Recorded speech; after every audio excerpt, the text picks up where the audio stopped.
안녕하세요. 마스크를 벗어도 될 것 같아서 마스크를 벗었습니다. 한 30년 전쯤 되는 것으로 생각을 합니다. 충청 지역 그 장로 모임이 있었는데, 그 장로 모임에 갔을 때, 이제 장로 형제들이 다 모이잖아요. 지역 교회 모임이니까. 그때 그 어떤 형제님이 그런 얘기를 했습니다.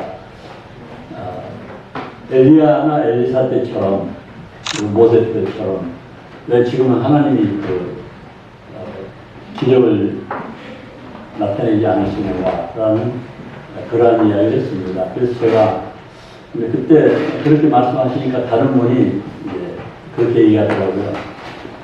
모세나 엘리야나 엘리사 때는 그렇게 하나님의 기적을 나타낼 수 있는 그런 환경이었기 때문에 그렇게 역사하셨겠지만 지금은 그런 역사를 일으킬 필요가 없지 않은가, 그래서 그런 역사 안 일어난다 라는 이야기를 하더라고요. 그 이야기를 들으면서 제 마음속에 약간 좀 다른 생각이 들었습니다. 하나님은 그때 하나님과 지금 하나님이나 동일하신 분이신데 지금도 세계 각처에서는 많은 기적들이 일어날 것이고 또 우리 가운데서도 그런 놀라운 역사들이 일어날 수 있는데 문제는 우리에게 있다라는 생각을 해보게 되었습니다. 지금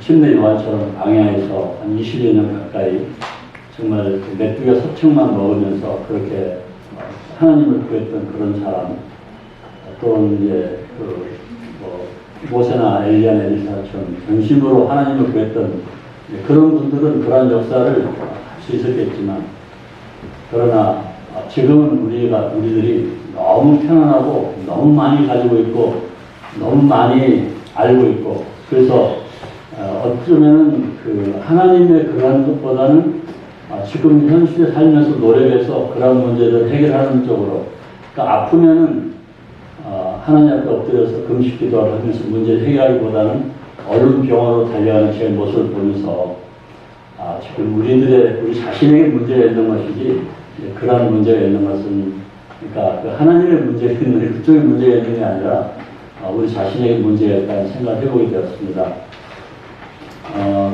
2019년쯤 됐는데 한 5월달인가 그때 이제 경력 지역의 어떤 교회에 제가 이제 말씀을 부탁해서 갔었습니다.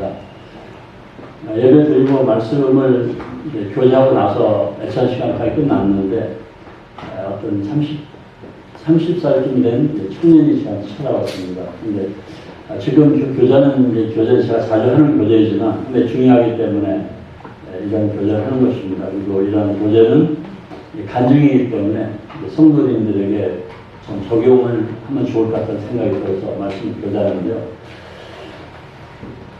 30살 된 청년이 이제 대학을 군대 갔다 오고 대학 졸업하고 공무원 시험을 봤다고 합니다. 그래서 공무원 시험을 10번을 봤는데 다 떨어졌어요. 그러니까 형제가 얼마나 답답하겠습니까? 그래서 저한테 와가지고 이런 상태인데 앞으로 또 얼마나 많이 떨어질지 모르겠고 그러다 인생 끝나는 거 아닌가 싶은 생각도 들겠고, 그래서 이제 저한테 어떻게 했으면 좋겠느냐고 그렇게 상담을 해왔습니다. 제가 형제에게 그렇게 얘기했습니다. 형제가 공무원 시험을 물론 이제 그건 형제가 기도하면서 준비를 했겠지만, 그러나 진짜 문제는 형제가 순서가 바뀐 것 같다 이렇게 얘기했습니다. 무슨 순서입니까? 그래서 공무원 시험을 보기보다는 먼저 예수 그리스도를 알게 해달라는 기도를 더 했으면 더 좋았을 것 같다. 이런 마태복음 6장 30절을 보면 그 나라와 그거를 먼저 구하라. 그러면 이게 모든 것을 더해주겠다고 약속하셨죠. 이 성경에 기록된 말씀은, 성경에 있는 말씀들은 능력이잖아요.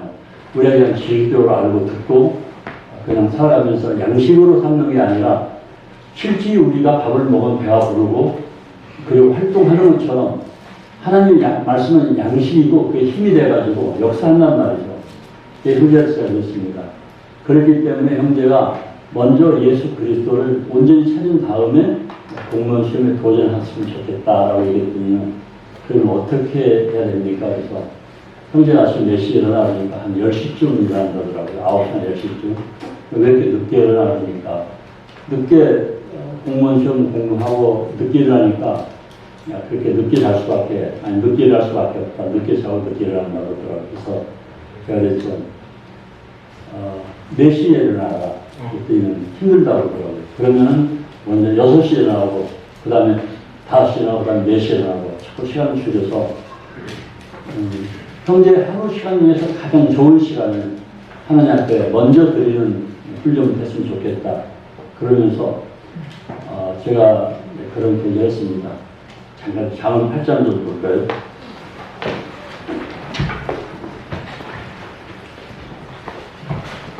잠언 8장입니다. 참 좋아하는 얘기예요.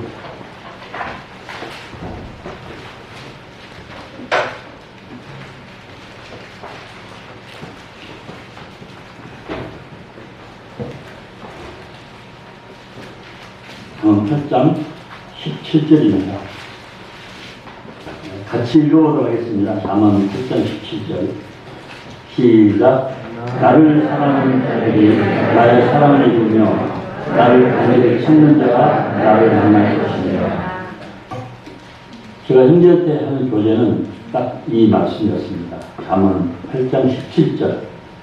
제가 서두에 말씀드렸잖아요. 충청 지역 장로 모임에서 왜 하나님이 옛날에는 역사하시는 지금은 능력, 기적을 보기 어려운가? 아니라고 제가 생각했거든요. 문제는 우리에게 있다. 그래서 형제에게 이 잠언 8장 17절 말씀을 이렇게 교제하면서 4시에 일어나라고 했습니다. 그리고 졸리는 날에 조금씩 자고, 그리고 먼저 새벽에 일어나서 씻고, 먼저 얼굴 씻고, 그 다음에 정신 들면은 하나님 앞에 엎드려서 저에게 말씀을 주십시오 하고 말씀을 구해라. 저도 이제 그렇게 했거든요. 먼저 아침에 일어나서 먼저 말씀을 주십시오 하고 기도하고 말씀을 먼저 읽고 나서 그리고 받은 말씀을 그걸 주제로 해가지고 기도를 하거든요. 조지 뮬러가 그렇게 했더라고요. 그래서 조지 뮬러가 한 15년 정도는 먼저 기도하고 나중에 성경을 봤는데 15년쯤 지난 다음부터는 먼저 성경을 보고 그 받은 말씀을 가지고 묵상하면서 기도하고 그리고 주일날 설교를 하고 그래서 3,000명이 되는 부하들을 매기는 그런 놀라운 기적의 역사를 보게 됐는데 저도 이제 그렇게 적용을 하고 있고 또 형제에게 그렇게 말했습니다. 먼저 일어나서 먼저 그리스도 찾아라. 그래서 나를 사랑하는 자가 나의 사랑을 입으며 우리가 이제 이 나를 사랑한다는 말을 주님께서 나를 사랑하는 자들이 나의 사랑을 입으며 예수님을 사랑하면 예수님 사랑을 입게 되는 것이고 예수님 사랑하지 않으면 사랑을 안 입게 되는 것이죠. 제가 좀 말이 좀 이상하긴 합니다만 어떻든 간에 그러면 어떻게 사랑하는 것인가? 성경에 구체적으로 나와 있는 데가 누가복음 10장에 정확하게 나와 있죠. 네가 그 서기관이 가가지고 제가 어떻게 하면 영생을 얻을 수 있습니까? 물었을 때 예수님께서 네가 성경을 어떻게 읽느냐 했더니 그 서기관이 말하기를 하나님을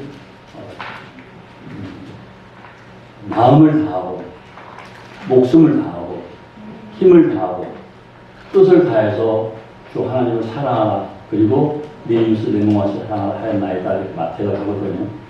그러니까 나를 간절히 사랑하는 자가 나의 사랑이군요. 나를 사랑하는 자가 나의 사랑이군요. 그러니까 어떻게 사랑하느냐? 그분이 원하는 방식대로 사랑해야 되는데 그것은 힘을 다하고 목숨을 다하고 그리고 뜻을 다합니다. 그렇게 해서 하나님을 사랑하라 했기 때문에 그렇게 하나님을 사랑하라라고 말했습니다. 제가 형제한테. 그러기 위해서는 성경에서 그리스도를 만나고 그분의 깊이 알 때 그런 사랑을 하게 된다. 두 번째로는 이제 나를 간절히 찾는 자가 나를 만날 것이라고 있잖아요. 근데 그 다른 성경에 보면 이렇게 있더라고요. 나를 보고 싶어도 못 견뎌하는 나를 찾아온다 이렇게 돼 있고요. 또 나를 간절히 찾는 자라는 말 속에 새벽같이 일어나서 새벽에 나를 찾는다라는 말이 있더라고요. 그래서 제가 이제 그 생각을 해봤습니다. 어떻게 찾는 것인가? 예를 들어서 금고가 있잖아요. 금고가 있는데 그 금고 안에는 우리가 바라는 모든 것이 다 들어있는 거예요. 그런데 그 금고 문을 열기 위해서는 열쇠가 필요한데 그 열쇠가 아주 조그마한 바늘 같은 것입니다. 그래서 그 금고는 어떤 다이얼이 아니라 바늘로 이렇게 딱 넣어서 돌리면 금고가 열리는데, 그런데 이 금고 바닥이 이렇게 세멘트로 되어 있는 게 아니라 흙바닥인데 그 금고 키를 한밤중에 열려고 열쇠를 가져다 떨어뜨렸습니다. 그러니까 한밤중에 이 흙밭에 이 바늘 같은 그 열쇠를 떨어뜨렸기 때문에 그 찾기 위해서는 얼마나 노력하겠습니까? 불도 없이 그냥 맨손으로 더듬어서 찾는데, 그때 그 찾는다는 마음이 간절히 찾아야 돼. 이걸 찾아야만이 되는 거니까. 그 간절한 마음으로 찾아라 하나님을 그렇게 교제했습니다. 그러면서 그렇게 할 수 있겠느냐 했더니는 그렇게 해보도록 하겠습니다. 그래서 가가지고 한 다음에 이틀 있다가 전화했습니다. 그렇게 하고 있느냐 했더니는 그렇게 하려고 노력하고 있습니다. 노력해서 안 되는 거고 실행에 옮겨라. 실행에 옮겨라 했습니다. 그러니까 우리들이만 적용시킨다면, 내 아들이 좋은 학교에 입학하기를 바란다면 먼저 그리스도를 찾게 해야 되고, 좋은 데 취직하려고 한다면 먼저 하나님 앞에 나가야 되고, 모든 것들을 다 하나님 앞에 먼저 나간 다음에 그분으로 인해서 그 문제를 해결하려고 하는 것이 바로 기적이거든요. 그 형제한테 그렇게 얘기하고 저는 동팀으로 갔는데요. 3개월 후에 연락이 왔습니다. 10번 시험을 봐서, 수년 동안 시험을 봐서 떨어졌던 형제가 3개월 만에 합격했다고, 그래서 한 시청에서 근무하고 있거든요. 자, 그것은 제가 잘나서 그런 것이 아니고, 우리 누구나 다 마찬가지죠. 정말 그리스도 앞에 나가서 그분을 붙들면 문제가 해결된다는 것입니다. 2달 전에 제 눈이 갑자기 복시가 되었습니다. 물론 제가 하나님 앞에 범죄하는 잘못했기 때문에 그런 거겠죠. 시간 활용을 잘못했다거나, 아무튼 하나님 보시기에 합당하지 않으시니까 저한테 눈을 갑자기 복시로 만들어버린 것입니다. 복시가 대본 경험해 보신 분은 혹시 계십니까? 이 운전하는 사람들이 눈이 복시가 되면요, 한쪽 눈은 하늘을 보고 한쪽 눈은 땅이 보이는데, 차도 2개고 길도 2개고 사람도 2개고, 어쨌든 보통 힘든 게 아니었습니다. 정말 어렵더라고요. 소목주님한테 전화를 했더니는 형제님이 그러시는 거예요. 형제님 생각에 저 박복준 이제 뇌 종양이 생겼다. 그래서 그 뇌 종양이 시신경을 누르니까 그래서 눈이 이렇게 복시로 나타나는 것 같다. 큰일 났다. 아마 그렇게 생각했다. 빨리 조치를 취하라고 그러더라고요. 그러면서 그 전주에 영상의학과 의원이 있는데 거기 소개시켜줘서 거기 가서 MRI를 찍었습니다. 그랬더니 그 MRI를 찍고 나니까 의사가 그러는데 뇌에 있는 핏줄이 아주 선명하게 다 나와 있더구만, MRI 찍으니까. 그러면서 그분이 얘기하기를 피가 나이에 비해서는 뇌 혈관이 깨끗하다고 그러더라고요. 그래서 그 사진을 가지고 서로 사진을 갔습니다. 그랬더니는 남원 안과에 가가지고 그렇게 주니까 남원 안과 다시 다시 이렇게 이 눈만 보는 거 있더라고요. 촬영하니까 눈이 왼쪽 눈에 6번 시신경이 손상을 입었다고 그러더라고요. 그러면서 의사 하는 얘기가 6개월이나 1년 좀 시간이 지나면 돌아오는 사람이 있으니까 그렇게 하라고. 그래서 제가 와가지고 주님 앞에 이사에서 41장입니다. 제가 어려울 때는 이 말씀을 앞에 놓고 기도를 하는데 상당히 많은 응답을 받았거든요. 그래서 이사에서 41장 10절 말씀, 두려워하지 말라, 내가 너와 함께 함이라. 놀라지 말라, 나는 너의 하나님이 됨이니라. 내가 너를 굳세게 하리라. 참으로 너를 도와주리라. 참으로 나의 오른손으로 너를 붙들리라. 제가 어려울 때 몇 번 이 말씀 앞에 엎드렸습니다.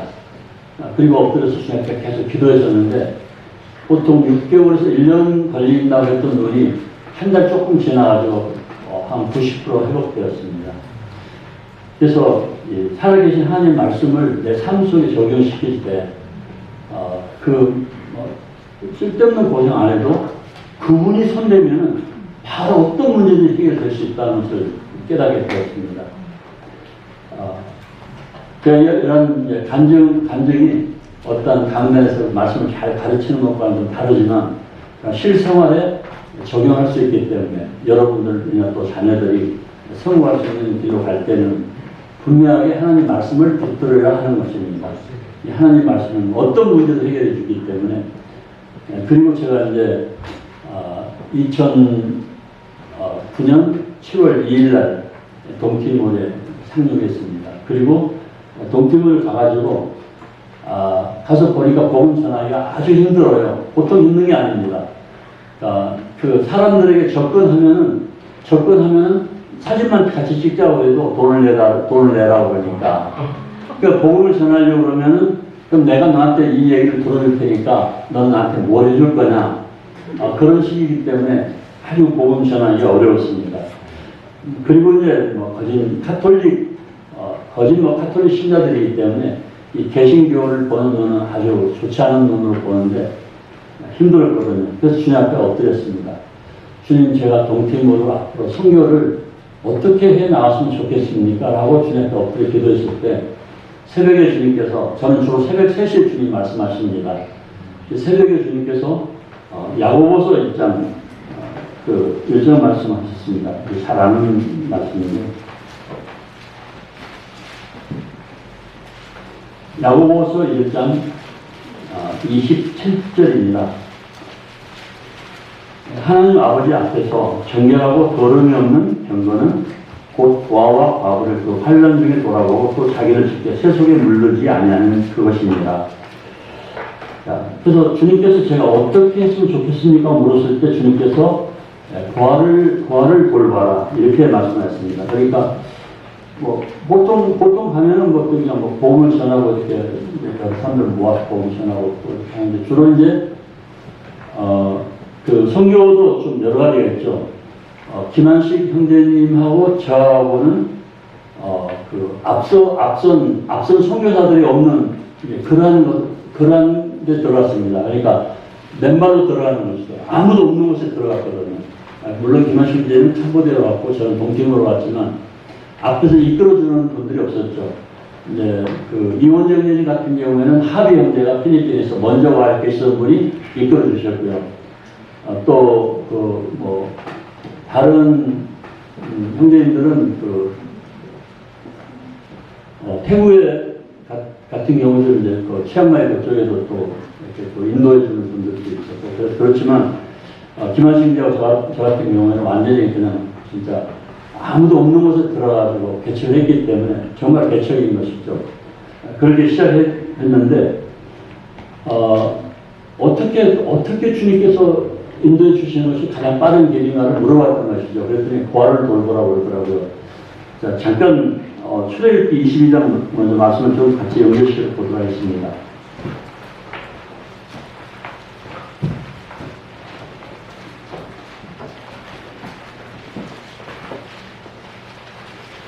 출애굽기 20장에서 10계명을 주님 말씀하셨죠. 그리고 22장에서 이렇게 말씀하십니다. 22장 21절부터 24절까지 출애굽기 22장 21절부터 24절까지입니다. 너는 이방 나그네를 압제하지 말며 그들을 학대하지 말라. 너희도 애국 땅에서 나그네였음이니라. 22절 너는 과부나 고아를 해롭게 하지 말라. 내가 만일 그들을 해롭게 함으로 그들이 나한테, 그러니까 내게 부르짖으면, 하나님 앞에 고아나 과부들이 부르짖으면 내가 반드시 그 부르짖음을 들으리라. 그들 억울하게 했을 때 그들이 부르시면 내가 듣겠다는 것이죠. 하나님께서. 그 다음에 이 4절 나의 노와 맹렬함으로 내가 칼로 너희를 죽이리니 너희 아내는 과부가 되고 너희 자녀는 부하가 된다. 그러니까 부하와 과부를 힘들게 했을 때 그들의 재산을 뭐 약탈한다거나 그들을 핍박한다거나 그들을 데려다가 노예처럼 부려먹는다거나 그들을 돌보지 않았을 때 하나님께서는 화가 나가지고 그것도 아주 맹렬한 화가 나서 그 대가를 지불해 줄 것이다라고 말하고 있습니다. 이 초창기의 말씀에 나오고 율법을 줄 때 초창기 때 그 말씀 주셨거든요. 그러면서 그리고 그 반대로 부와 과부를 잘 돌보면 어떻게 되는 건가? 그것은 하나님께서 굉장히 기뻐하시는 일이라는 것입니다.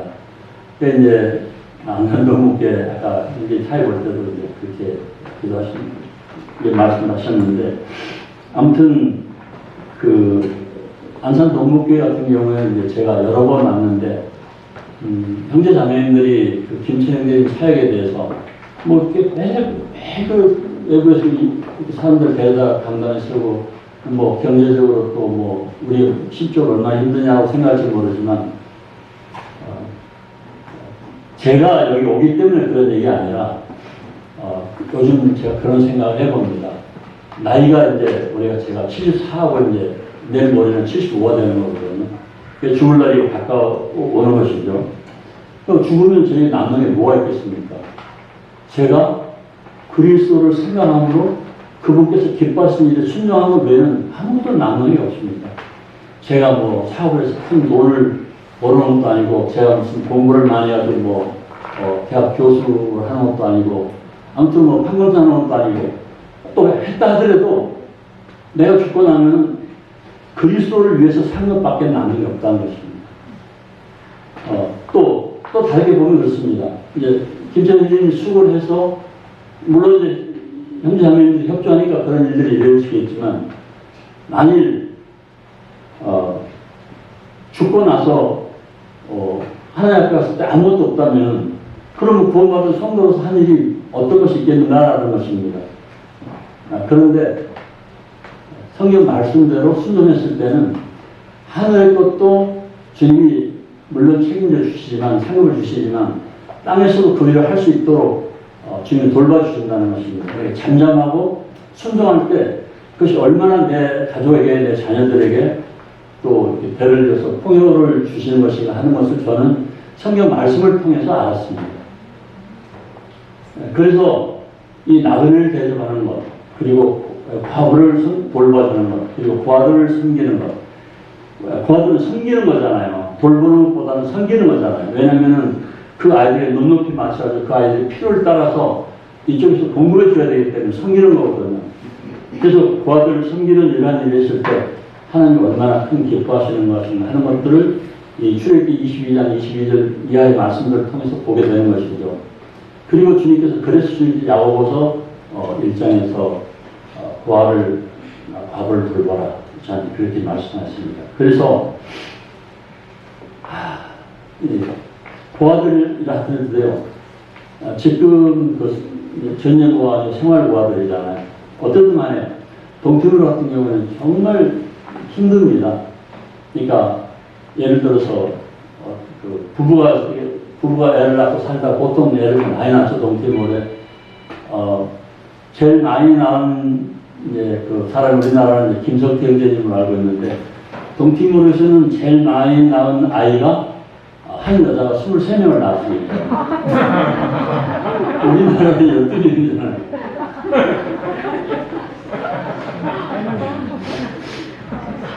동티모르 가서 보면 알겠지만 나이가 15살부터가 혼인할 수 있게 되어 있거든요. 그래서 그리고 돈만 주면은 뭐 할아버지도 그냥 돈만 주면 그냥 15살 먹으면 그냥 월인에 데려다 살 수가 있어요. 그 돈을 받는, 자기들 돈을 받아서 서로 나누기 위해서는 뭐 젊은 청년이 있다 하더라도 돈 많은 할아버지가 돈을 많이 준다 그러면 그쪽으로 넘겨주게 되어 있거든요. 아무튼, 그래서 그 일찍부터 애를 낳기 시작하는데 그냥 주로 이렇게 야채, 반찬이 또 뭐 생선이라든가 뭐 고기 같은 거 잘 못 먹으니까 주로 야채를 먹는데 그러니까 이 자궁이 깨끗한 거죠. 그래서 잠자리 하면 바로 애가 들어서는 거예요. 그래서 1년에 한 명씩 뭐 또 쌍둥이 이렇게 낳다 보면 23명까지 낳고 아무튼 그렇게 해서 보통 지금 와 있는 애들, 우리한테 와 있는 애들 8명을 낳습니다. 근데 어머니가 돌아가셨죠. 그러니까 막둥이가 볼 때는 아주 어릴 때, 우리 젤리아 자매도 2살 때 어머니가 돌아가셨거든요. 그러면 그 어린 애들이 있는 상태에서 엄마가 돌아가시면 주로 여자들이 많이 죽어요. 젊은 애엄마들이 많이 죽거든요. 그럼 죽으면 어떻게 하느냐? 이 아빠는 새로운 여자를 얻어가지고 다른 데로 이사 버리더라고요. 산속 같은 데로 다른 도시로 가버려요. 그리고는 이 아이들은 다 하나씩 나눠져 버리는 거예요. 하나씩 이렇게. 그러니까 그 친척들이 6명 있으면 6명에게 하나씩 아이를 나눠주는 거예요. 그러니까 서로가 잘 얼굴도 모르는 가운데 그게 되는 거예요. 한 형제지만. 그렇게 해서 온 게 우리 내가 살고 있던 집 옆에 학교 선생 집에 아이가 하나가 떨어졌어요. 그 이제 마테우스라고 하는 처음엔 원 이름이 아명을 부를 때 아버지라고 하는데 아버지라는 말이 노예라는 뜻입니다. 그게 우리가 그 노예라는 나중에 알고 듣기 싫어가지고 마테우스라고 이름이 원래 마테우스인데 아버지가 애칭을 불렀습니다. 그래서 마테우스로 바꿨는데 초등학교 5학년 때 그 아이를 데려왔습니다. 아주 영특한 아이더라고요.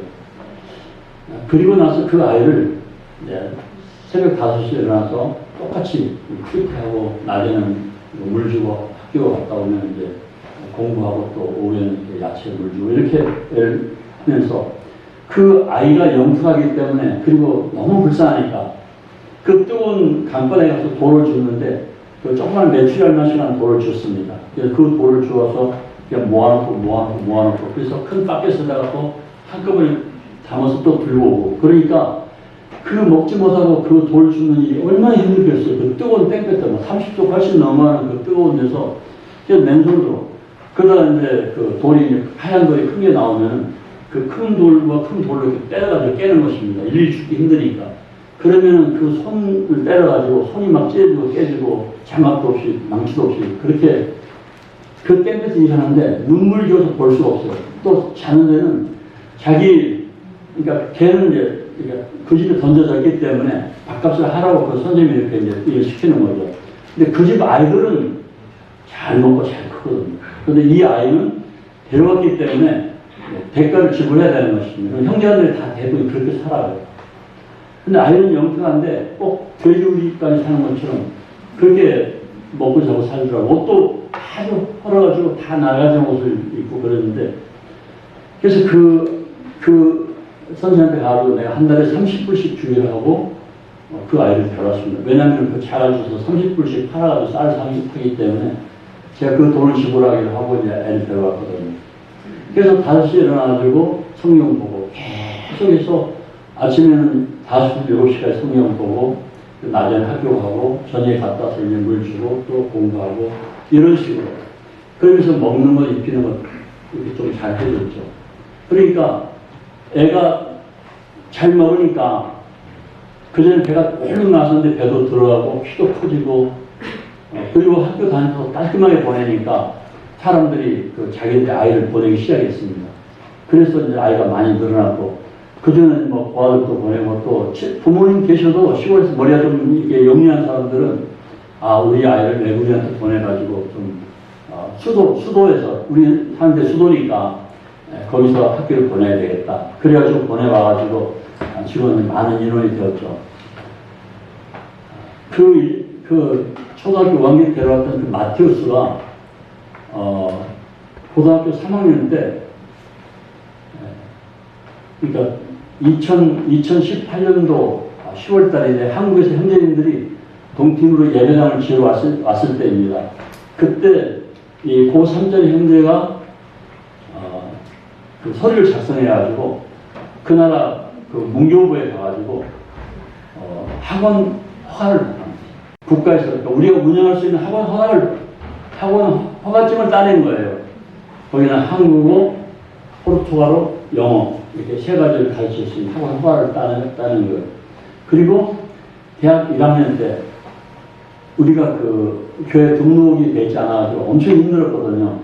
우리나라도 지금 열린 문이었었는데 열린 문이 닫히고 열린 길로 바꾸면서 그게 이제 열린 길로 바뀐 그 원인을 알고 있죠. 그 열린 문을 사용했던 거기서 못하게 하니까 그 열린 길로 바꾸면서 새롭게 정관도 만들면서 새로 등록한 거거든요. 예, 그거에 없으면 전국 모임에 호적이 없는 것과 똑같은 거죠. 그래서 마음대로 복음도 전하고 전하지 못하고 예배도 드릴 수 없고 그런 상태인데, 그래서 김천 선생님 거기 이사로 있었으니까 잘 아시겠지만 막 수십 명의 형제 장로들이 가가지고 그 사인하고 저희도 사인하고 사진 찍고 그래가지고 그 등록한 거잖아요. 동티몬도 그게 없었어요. 그래서 굉장히 힘들었습니다. 제가 매를 맞아도 하소연할 데가 없는 거예요. 왜냐면은 불법 하고 있기 때문에. 그런데 이 막대엽 선배가 대학교 1학년 때 교회 등록을 한 거예요. 이 교회 등록 이거는요, 제가 한 2천만 원 정도 드린다 하더라도, 아니 돈을 더 드린다 하더라도 교회 등록만 할 수만 있다면은 등록하려고 그랬어요. 근데 등록을 못하고 있는 거예요. 인도네시아나 뭐 다른 나라에서 온 선교사들도 그 등록을 못하고 있기 때문에 활동을 못하는데, 우리나라에서 지금 간 선교사들이 13명 있는데 그들도 이 교회 등록을 못하니까 다 그 나라에 있는 원래 있는 그 기성교회에 꼽살이 껴서 있는 거예요. 그냥 거기 소속으로 들어가 있는 거죠. 근데 저는 거기에 들어갈 수 없잖아요. 우리 모임은 다르잖아요. 개신교가 아니잖아요. 그리고 그 13명의 선교사들한테 제가 제 구원 간증을 다 했어요. 왜 구원 간증을 했느냐? 그들에게 대놓고 당신 구원 받았습니까? 하면 자존심이 상하잖아요. 목사들인데. 그래서 제가 간증을 하면은 들어보고, 우리도 그러잖아요. 아놀드 로제 형제님이 옛날에 막 그런 분들이 왔을 때 그분들의 간증과 우리 간증이 똑같다는 거죠. 뭐, 소련에서 왔기 때문에 그때는 소련이었으니까 그 소련 그 공산치하에서 온 그분의 간증이 우리가 구원받은 간증하고 똑같다는 것이죠. 그래서 제가 그런 간증을 하면 그분들이 답이 올 줄 알았어요. 아, 나도 그랬다고. 아, 나도 그렇게 말씀으로 구원을 받았다고. 이럴 줄 알았어요. 근데 한 사람도 그렇게 답하라는 사람이 없었어요. 그러니까 13명이 뭐냐. 제가 속으로 생각할 때는 이건 가라지다 라고 생각했어요. 선교사들이 왔지만. 그러니까 그들이 소속되어 있는 그 본 교회 있는 목사들한테 저희 가서 산에 가서 그 현지 목사들한테 복음을 많이 전했어요. 근데 구원을 받지 못한 사람들이 있어요. 현지 목사들. 그러면 우리나라에서 간 목사들이 그 현지인 목사들에게 똑바로 복음을 전해서 가르쳐야 되는데, 역시나 이들도 그 복음이 없다는 거예요. 왜냐? 두 가지 이유가 있었어요. 하나는 하버드 대학 선교팀이 60명 와가지고, 김철영이 와가지고 거기 건물 넣고, 거기에 사이먼 강목사라고 하버드 선교팀 그 목사하고 우리 김철영이 같이 사인을 찍고 있는데, 그분들은 미국 남침례 교회 소속인데 확실히 복음이 있었어요, 그분들. 그러나 이 만찬 예배는 없었어요. 그래도 우리가 드리는 이 만찬 예배, 이건 정말 존귀한, 아주 귀한 거거든요. 그래서 그 하버드 선교팀 그분들은 복음이 있었지만 예배가 없었고, 그러면 교파교회 목사, 선교사들은 예배도 없고 복음도 없는 거예요. 왜냐? 동티모르에 이제 한인교회였는데, 거기 교회 대표 목사가 있잖아요. 당회장이라고 부르잖아요. 근데 그 목사가 데리고 있는 그 아이가 저한테 이제 신부를 맞섰어요. 대사님이 이제 김철희님 왔을 때 혼났을 때 봤는데, 대사님이 강단에 올라가지고 그때 이제 메시지 잠깐 하면서 그러더라고요. 지금 동티모르 목사들이, 선교사들이 많이 와 있는데, 저보고, 박복준 선교사 가장 성공한 선교사라고 제 자랑하는 게 아니라 그냥 그렇게 얘기했다는 것입니다. 그러면서 선교사들이 왜 여기에 선교하러 왔는지, 왜 왔는지 잘 모르겠다. 그런 사람도 많이 있다. 그렇게 얘기하시더라고요. 근데 그분이 저희한테 가끔 이제 그러니까 11조 중에서 저희한테 특별 헌금을 해줬어요. 그럼 저희한테 직접 보낸 게 아니고 그 한인교회에다 해주면 한인교회 그 담임 목사가 이제 저희한테 보내줬거든요. 그러니까 그 돈을 가지고 온 거예요. 담임 목사 그 현지인 청년이 가져왔더라고요. 제가 그 청년한테 물어봤어요. 예수님 구원 받았냐? 구원 받았다는 거예요. 천국에 갔으냐? 천국에 갈 수 있다는 거예요.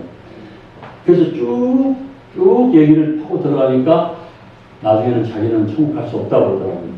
그러면은 담임 목사가 데리고 있는 현지인인데 그 아이가 심부름 할 정도면 돈 심부름이기 때문에 $200면 그 나라 학교 선생님, 초등학교 선생님 월급보다 더 많은 돈이거든요. 200불이니까. 그럼 그런 돈을 맡겨서 그 돈을 가져올 정도면 상당히 신뢰를 갖고 있다는 것이죠. 그 현지인 목사 밑에서. 근데 그가 자기 구원 받지 못했다 나중에 고백을 하면은 뭘 하고 있느냐 이 말이죠. 제 말은. 그래서 저희가 그런 그 현지인 교회에 소속될 수가 없어요. 우리는 독립해야 되는 것이죠. 그런데 이제 독립하려고 하니까 교회 허가증이 없는 것이죠. 그래서 이 마태욱 형제가 수속을 해가지고 대학 1학년 때 교회 등록증을 그 정부에서 교회 등록을 마쳤습니다. 지금 저희 교회 등록증이 있거든요. 그래서 저희 교회 등록증하고 학원 허가증하고 이렇게 됐습니다. 그래서 저희들이 이제 그 신약 성경은 이렇게 떼뚱하고 영어하고 만들어가지고 한영 성경처럼 한영어, 떼뚱 영어 성경을 이제 작년 초에 출판했고요. 그리고 지금 이제 구약 성경 이제 지금 번역해가지고 출판하려고 지금 준비 중에 있습니다. 아무튼 그래서 그 고아 얘기를 하다 이제 얘기가 조금 옆으로 갔지만 하나의 고아를 똑바로 길러놓으면 그렇게 많은 열매도 얻을 수 있는데 이 아이가 똑바로 자라니까 그 밑으로 다른 아이들이 똑같이 형을 따라서 잘 자라더라는 것이죠. 그래서 지금 교회가 지금 두 군데가 개척되어 있는데 저희가 같은 곳 말고 두 군데 개척되어 있는데 오토바이로 왕복 10시간 거리입니다. 매주 토요일에 갑니다. 그래서 복음을 전하거든요. 이런 일은 안 해보면 앉아서 얘기 듣는 것과 진짜 오토바이 타고 5시간을 쭉 가보십시오. 얼마나 먼 길인가를. 그 도로도 좋지 않고. 그런데 매주 토요일마다 가는 거거든요.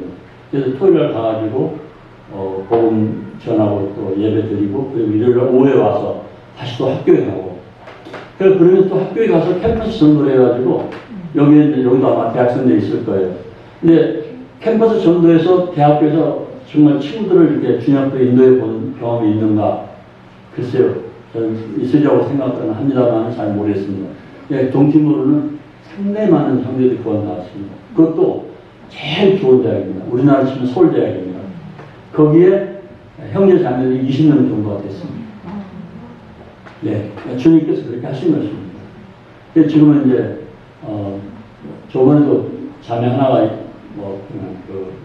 자연계 그쪽을 하다 지금 약대로 바꿨다고 하더라고요. 그러니까 상당히 머리들이 좋아요. 그래가지고 다 교사할 생각들을 가지고 있는 거예요. 제가 교사라고 그랬어요. 교사해라. 그래서 교사하면서 그 지역에 가서 하나씩 교회를 개척해라. 그렇게 가르치곤 했는데 할지 안 할지 모르겠습니다만 어떻든 지금 두 군데는 이제 개척이 되어 있습니다. 형제들이 가서 하거든요. 앞으로도 두 군데 더 하나는 센터를 짓고 하나는 또 서쪽에 교회를 개척하려고 지금 기도 중이고 형제들이 자주 왔다 갔다 하는 것 같아요. 제가 이렇게 오늘 이렇게 말씀드리는 건요, 성경에 깊이 있는 지식이 있는 말씀을 교자는 아니라 하더라도 생활 가운데, 삶 가운데 경험되어진 것들을 말씀하시는 겁니다. 예배당을 주님께서 2018년 3월 15일 새벽 3시에 예배당을 지으라고 주님께서 학교에서 말씀을 통해서 이렇게 말씀하셨습니다. 학교에서 그러니까 성경을 쭉 저는 읽어보거든요. 창세기부터 계시록까지 한 달에 한 권씩을 몇 번 읽었습니다. 쉽진 않죠. 창세기부터 계시록까지 그냥 아무 생각하지 않는 거예요. 쭉 읽어가는 거예요. 그러다가 주님께서 저에게 말씀을 던져주거든요. 딱 주님의 음성이 들리는 거죠. 그럼 그 음성이 생활 가운데 역사하는 것입니다. 2018년 3월 15일 새벽 3시에 쭉 읽어가는 가운데 학교에서 읽게 되었습니다. 학교에서 읽을 때 주님께서 예배당을 지으라고 그러시더라고요. 뭐, 잘 아는 말씀이니까 제가 찾지 않겠습니다. 넌 산에 가서 나무를 베다가 하나님의 성전을 건축하라. 그 말씀을 아침에 쭉 읽어가다 이제 딱, 이게 딱 닿거든요. 그래서 제가 그 말씀을 받고 나서, 제가 그렇게 생각했습니다. 예배당이 필요한 건 필요합니다. 왜냐하면 베란다에서 모였으니까. 베란다 폭이 3m고 길이가 20m인데, 앞에서 육성으로 그냥 얘기하면 저 뒤쪽이 잘 안 들리거든요. 그래서, 참, 형제 자매들은 숫자가 많은데 예배당 펴였으면 좋겠다. 그렇지만 제가 준비가 안 돼 있었기 때문에 감히 엄두를 못 냈습니다. 그런데 그 3월 15일 주님 말씀하시더라고요, 새벽에. 그리고 그날 나는 10시에, 한국에 있는 젊은 그 사업가가 우리 아들하고 동갑인데 저한테 전화를 했어요. 전화를 받았더니 선교사님 오늘 점심을 같이 했으면 좋겠습니다. 그래서 제가 왜 그러냐고 했더니 그냥 점심 대접하고 싶다고. 그 점심을 식사하러 이제 자매하고 둘이 가는데 마음에 참 부담이 됐어요. 왜냐면 왜 이 사람이 한 번도 밥을 산 일이 없는데 왜 밥을 사겠다고 그러는 것이지? 교민 회장으로 나오려고 로비하려고 그러나? 마음이 참 무겁더라고요. 어쨌든 식사를 했습니다. 식사하고 나면서 아무 소리 안 해요. 식사 끝나서 다시 물어봤어요. 아니, 왜 이렇게 식사를 대접하고 그러십니까? 그랬더니, 제가 그냥 대접하고 싶어서 그렇습니다. 그러냐고. 그래서 내려왔어요. 2층에서 이제 아래로 내려왔는데, 그 양반도 앞에 먼저 내려가더니 자기 차를 부르더라고요. 그러니까 현지인 기사가 차를 가져와서 제 차에 차를 댔어요. 본넷을 여니까 그 속에 쌀이 10자루가 들어있더라고요. 이제 자스민이라고 하는데, 혹시 그 자스민 쌀을 아는 분도 있을지 모르겠습니다만, 아무튼 그 옛날에 우리 알람리라고 먹었었잖아요. 알람리 냄새 난다고 했잖아요. 그 알람리가 사실은 자스민입니다. 그래서 쌀이 굉장히 비싸요, 그 쌀은. 근데 그걸로 밥을 해놓은 그 쌀 냄새를 맡으면, 밥하는 밥 냄새를 맡으면 식욕이 확 땡기거든요. 그래서 그 쌀이 비쌉니다.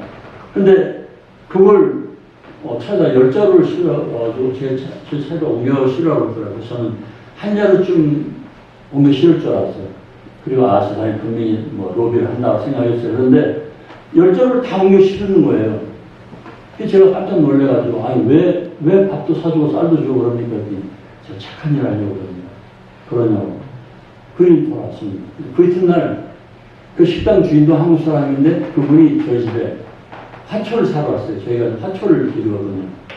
아이들이 만약 학교 졸업하고 할 게 없으면 조경할 수 있도록 가르치고 있거든요. 그래서 아이들에게 용접, 자동차 정비, 전기, 조경, 그리고 채소 기르는 이걸 가르치고 있거든요. 그래서 그분이 화초를 사러 와가지고 화초 사고는 저한테 이제 그러시는 거예요. 우리가 숯불 하고 있는 거 아시잖아요. 그러면서 한국에서 온 그 식품 중에서 유통기간이 조금 지난 거, 그리고 저 유통기간이 이제 다 된 거 이런 것들이 있는데 필요하시면 제가 드리기를 원합니다. 그러시더라고요. 그래서 제가 그랬죠. 아니, 주십시오. 이 애들이 뭘 먹고 삽니까? 돌이라도 주면 씌워 먹을 수 있을 텐데. 그런 거 준다? 하죠. 그랬더니, 식혜, 라면, 과자, 그리고 24개짜리 들어간 꽁치 깡통 7박스를 갖다 줬어요.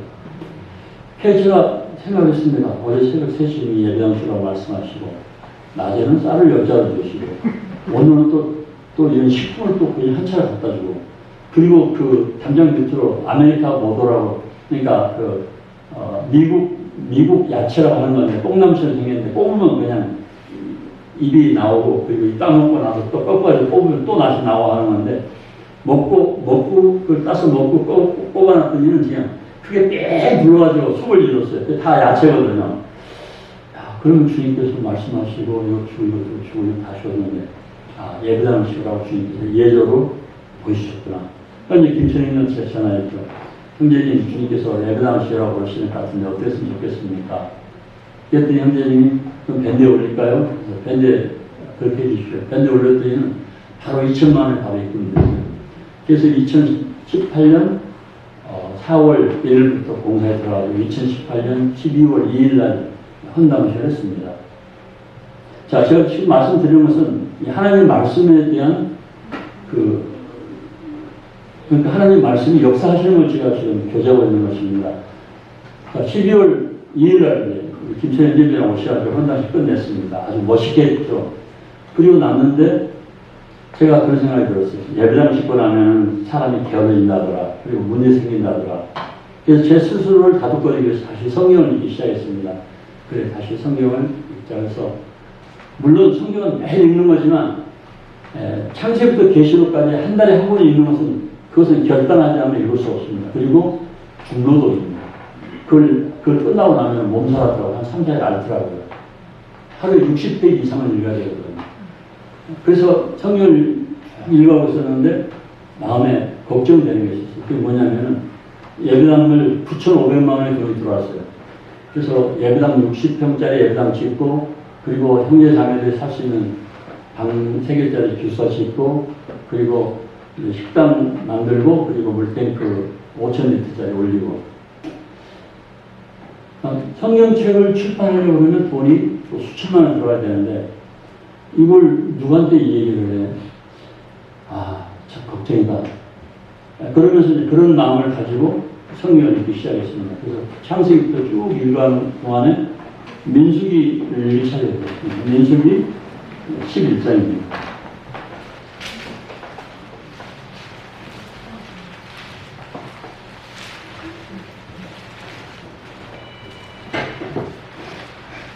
네, 성경을 쭉 읽어가는데 민수기 11장 23절에 와서 여호와께서 모세에게 이르시되 여호와의 손이 짧으냐? 내가 이제 내 말이 너에게 응하는 여부를 보리라. 자, 이게 어떤 말씀입니까? 이스라엘 백성들이 만나만 먹으니까 정욕도 떨어지고 아 이거 맛대롭다. 고기를 먹었으면 좋겠다. 불평하니까 모세 하나님한테 나와가지고 이 백성들이 고기를 달라고 불평하는데 제가 어떻게 했으면 좋겠습니까? 그러니까 하나님께서 모세야 내가 너희 백성들에게 고기를 먹여주는데 하루나 이틀뿐만 아니라 한 달 동안 입에서 냄새나게 먹게 해주겠다. 모세가 그렇게 반문하죠. 아니 하나님 하늘에 침을 연들 바다에 뭘 연들 이 많은 백성들이 어떻게 그걸 먹을 수 있겠습니까? 그러니까 하나님께서 하신 말씀이 야 내 손이 짧아진 줄 아느냐? 그 말씀이거든요. 그래서 제가 성경책 출판해야 되는데 어떻게 되지? 어떻게 하는 게 좋겠지? 머리에 이제 여러 가지 복잡한 생각이 있었는데 그때 주님께서 야, 내 손이 짧아진 줄 아느냐? 저한테 그렇게 말씀하시는 거예요. 그때가 2018년 12월 달입니다. 그리고 이제 국내에 들어와가지고 5월 달에 19년 5월 달에 제가 서울에 어떤 교회 방문하게 됐는데 그때 집회 끝나고 났는데 이제 좌담의 식으로 앉아서 이렇게 죽어가고 이런 얘기 하다가 어떤 분이 그런 얘기 하더라고요. 동대문으로 신약성경 번역을 출판한다고 그러는데 어떻게 되느냐 그래서 네, 그 출판 준비는 인쇄할 준비는 다 됐는데 비용이 없어서 지금 기도 중입니다. 그랬더니 어떤 옆에서 어떤 자매님이 그건 제가 할게요. 근데 바로 그 자리에서 2천만 원을 결제해 주시더라고요. 그리고 이제 또 이용원님이 전화가 와가지고 출판 비용 우리가 이쪽에서 한 2천만 원 대주겠다고 그러는데 어떻게 했으면 좋겠냐고 해서 1,000만 원만 주십시오. 그러면 2,500만 원 맞춰 출판하고 나머지 컨테이너 실어서 보낸 비용하고 또 거기 수고하는 분들 조금 살해하고 그러니까 일단은 이제 3천만 원 가지고 될 수 있겠습니다. 그랬더니 1,000만 원 돌려주고 3천만 원 가지고 이걸 다 해결했습니다. 하나님의 말씀은 살아있고 운동력이 있어서 좌우의 날선 어떤 것보다 예리하여 홍과 영과 및 관절과 골수를 찔러 쪼개까지 하며 또 사람의 생각을 뜻을 알릴 때나니 너희가 벌거벗은 같이 하나님 말씀 앞에 너희가 다 드러나리라 하게 히브리서 4장에 있는 말씀이잖아요. 그래서 우리가 하나님 말씀을 그냥 우리가 교양이라든가 또 어떤 그런 것도 중요하지만 더 중요한 것은 한마디라 하더라도 그분이 말씀이 내 삶 속에 역사는 그런 경험을 하게 되면 진짜 여러분들 믿음이 다른 분들하고는 안 해본 사람하고는 다르게 성장해 간다는 것입니다. 그리고 찬송을 들을 때 찬송을 다 해서 마음에 드는 찬송을 듣게 되면 막 속이 뜨거워지면서 아 그래 내 목숨이라도 들을 수 있겠다. 그런 믿음이 속에서 나오죠. 그래서 그런 결정됐을 때 어떤 일을 내가 결단하지 못했을 때 바로 결단하는 그러한 일도 일어나거든요. 아무튼 말씀을 드리면서요. 안산 동목교에서 그리고 우리 강대 형님 가정에서 동팀으로 저희들이 했던 사랑과 그리고 우리 논산교회 있을 때도 우리 김채 형님을 통해서 이 동팀 안산 동목교회가 정말 어려울 때 많이 도와줬습니다. 또 제가 김채 형님 선전하는 게 아닙니다. 있는 그대로 얘기하는 것입니다. 형님을 통해서 미얀마라든가 중국이라든가 필리핀 여러 일꾼들이 참 손을 접고 들어오려고 했을 경우에 형님을 통해서 그분들 힘을 얻고 일할 수 있게 해주시는 일이 있다는 것입니다. 쉬운 게 아닙니다. 진짜 쉬운 게 아니거든요. 네. 이번에 제가 동팀으로 들어가면서 우리 수양회도 해야 되고 또 침례식도 해야 되고 지금 17명의 침례에 지금 대기하고 있거든요. 네. 아주 동팀으로 해서는 아주 보안 침례 성남이 굉장히 까다롭습니다. 그런 한 17명 정도 이렇게 되어 있는데 근데 물질이 좀 필요하더라고요. 그래서 제가 생각을 했습니다. 지금 옛날에 김채영님이 담당자고 지금은 강기만 행정님이 이제 담당자인데 서천육교회 이호 형님 옛날에 박건식 형님 지금 이호 형님 바뀌었고 이걸 어떻게 했으면 좋을까 주님 앞에서 잘 생각을 했습니다. 누구에게 이 부탁했으면 좋겠습니까? 그런데 제가 원래 돈 얘기는 좀 안 하거든요. 돈 얘기를 하는 것은 하나님을 하나님 앞에 하나님을 만물이 여기는 것 같은 그런 행위라고 생각하기 때문에 그냥 물질이 필요할 때 주님께 기도를 하고 말씀을 읽죠. 그런데 이제 라면이라든가 사탕 과자 같은 이런 부시 같은 게 필요할 때는 누구한테 얘기할까 그대로 김철영님 나게 돼서 김철영님과 제가 부탁했습니다. 그냥 얼굴 딱 덮고 도와주십시오. 저는 알겠다고.